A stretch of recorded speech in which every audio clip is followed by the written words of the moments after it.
and welcome back to Odd Socks. So you may recognise this area.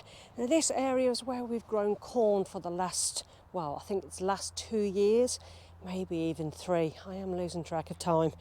We also grow our squashes down the one side, but there's a bit of an issue with this patch.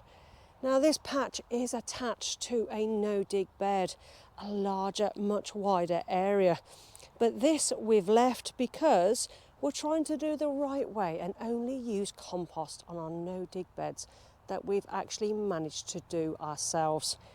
And that means it takes time. So each year we create new no-dig beds.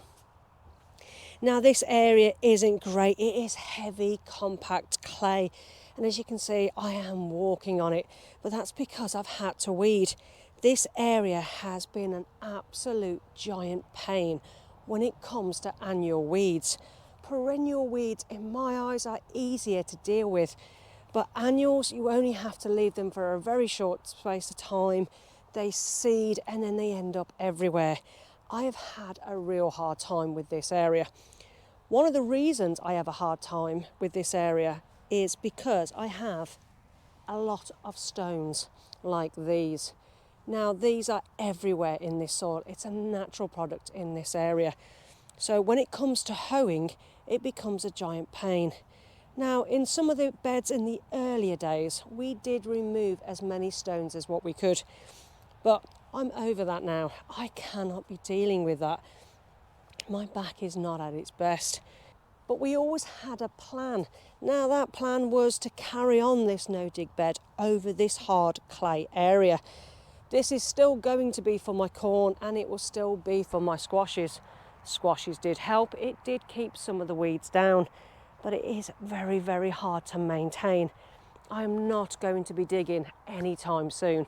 At the moment, it's just not possible for me or Jamie. So I was looking through my compost as I was topping up some of my no-dig beds, and a couple of the bays are just not ready yet. In fact, they probably won't be ready till maybe late January, even February. And I've given this a rough hoe this morning and it's taken off the heads of some of these weeds. But because it's so wet and it's not going to dry out anytime soon, these weeds need to be taken off the surface. And if I leave it for a few days, week or 2 weeks, this will be covered in weeds all over again.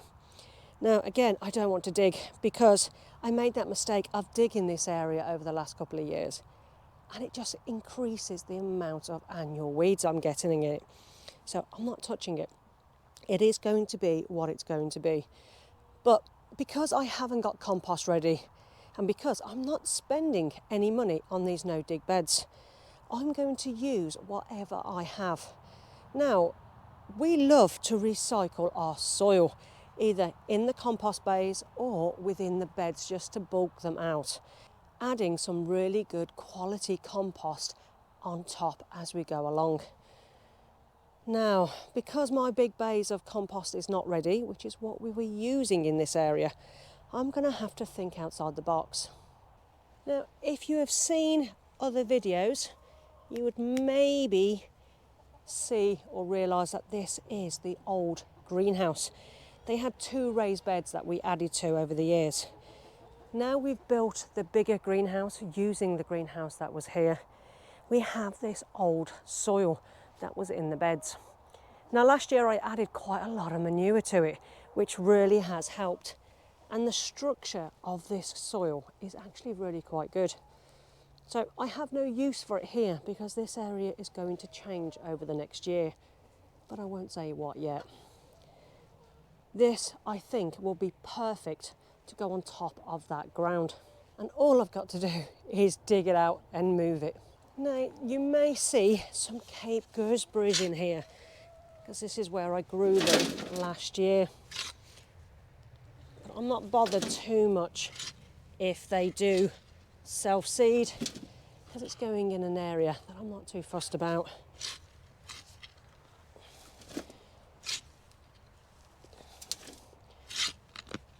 Now, when we had this allotment, this greenhouse that was here was already here for years. And I think the raised beds had been filled with a lot of topsoil, which in itself wasn't very nutritious. That's why I added the manure.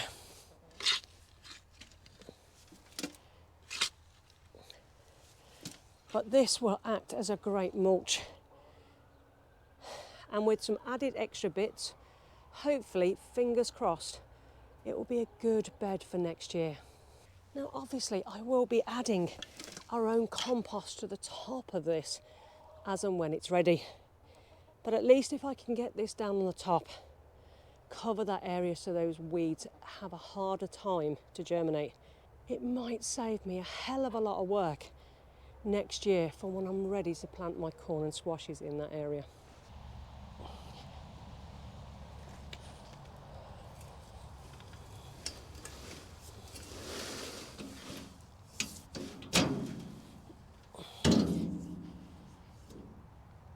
Now, some of you may be saying, where's the cardboard? Well, I'm not using it in this area this year because I'm doing it little bit by little bit. If I put cardboard down and don't have enough at the moment to cover it with a good layer of this stuff and whatever else I've got left, that cardboard in any strong wind will end up everywhere. And that's not something I want. I think I've got enough here to actually really cover this area. Now, the good thing about moving this is, you can see I have got a lot of different roots. This is bindweed. The good thing about bindweed, you can see it a mile off. And because this stuff is very loose, I'm actually able to see it and actually take it out as I'm working. If I can do this area in several inches of this topsoil and some old pot material that I've got, and then cover it with a bale of straw, I'm hoping, fingers crossed, this area will not be as weedy as it has been in previous years, because I don't think I can do next year as another year with this bed the way it's been. It really does drive me nuts. And then hopefully over the next year, maybe later on in the year, I can give a really good top dressing of our own compost when it's ready, which should be way before these beds get planted in. Now this stuff, because it is a mixture of topsoil, which in general I would never normally use, not by my choice anyway, it is a lot heavier. It's hard to manoeuvre around.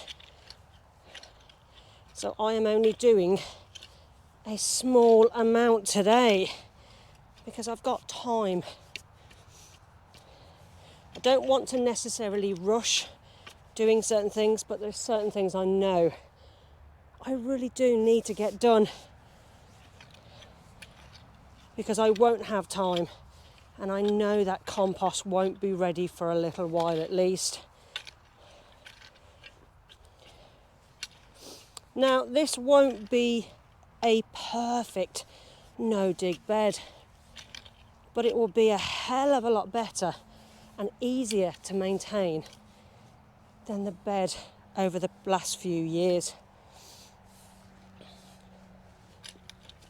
Now, I want to do a good couple of inches over this bed, but I think it's going to take a couple of more wheelbarrows at least to do that, because the last thing I don't want to do is skimp over the depth that I'm actually aiming for, because I'm not putting the cardboard down.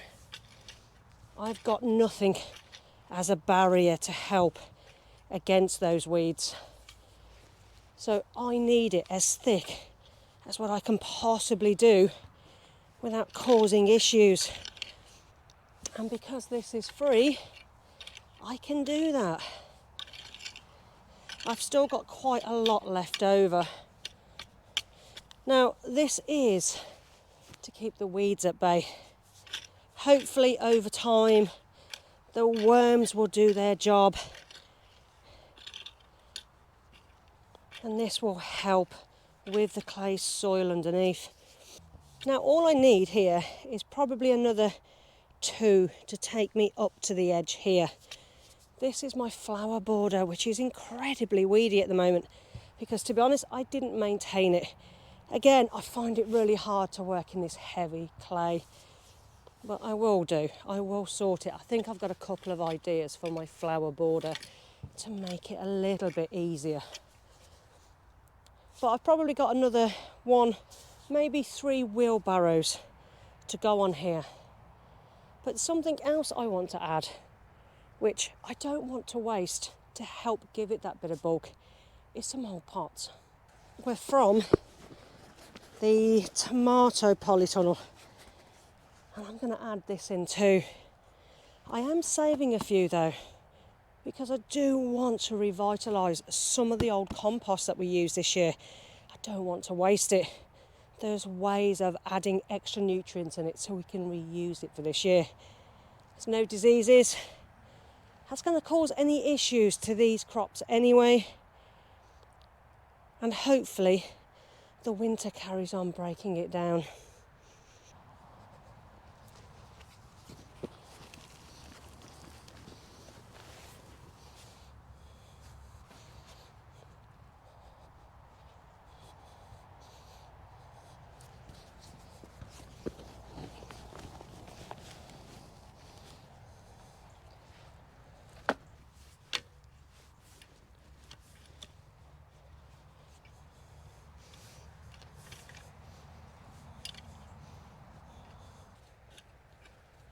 Now these roots here are mainly old tomatoes or nasturtium roots.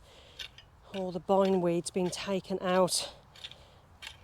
And this is what I'm going to do. Now I could really protect myself and put some straw over this whole area. But I don't think I've quite got enough. I've got 1 bale left, which I think I'm going to throw on anyway. And then when I get my compost ready to go on top of this bed, I'll just fork off that straw and then add on a good layer of that compost. Now technically I don't have to add on any extra compost. I could just fertilise this bed for the growth next year, but I want to try and not spend money. Fertiliser costs money, so I will add on a good mulch on top of this. And as the years go on, hopefully, fingers crossed, this continues to be a productive bed. So let me go and get that bale of straw and cover the area that I've already done.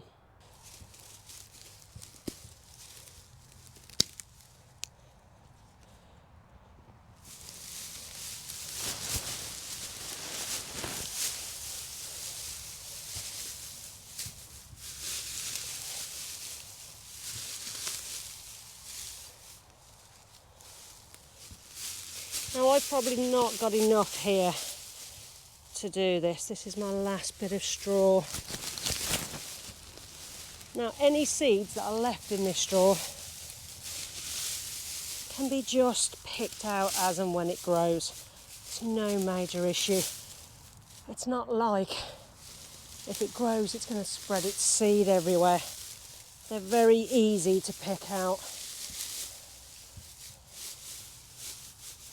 Now this straw is something I used at the beginning of this year as a trial on one of my beds that was just clay soil, but I only wanted to plant in some of the areas. And it did seem to reduce an awful lot of annual weeds.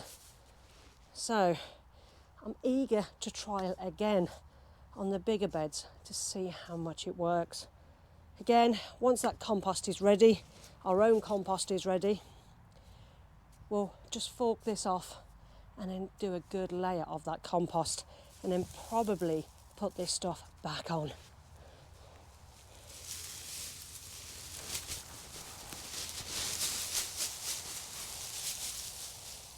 Now I'm not going to go too far to the edge because I need to add in more of the actual soil. Well, that's this bed done, well, for now anyway, until that compost is ready. I will take it a little bit further up towards the flower border, but I know I've got to work on that flower border this year to try and mitigate working in that stony clay soil. Now I know the wind's going to blow this around somewhat. I'll probably put a few strings going across with little pegs into the ground just to stop the majority of it moving around. I know there's no pesticide in this. This is an organic straw that I managed to get hold of. And like I said, I've got it from the same supplier as I did in the previous year to actually mulch the bed behind me.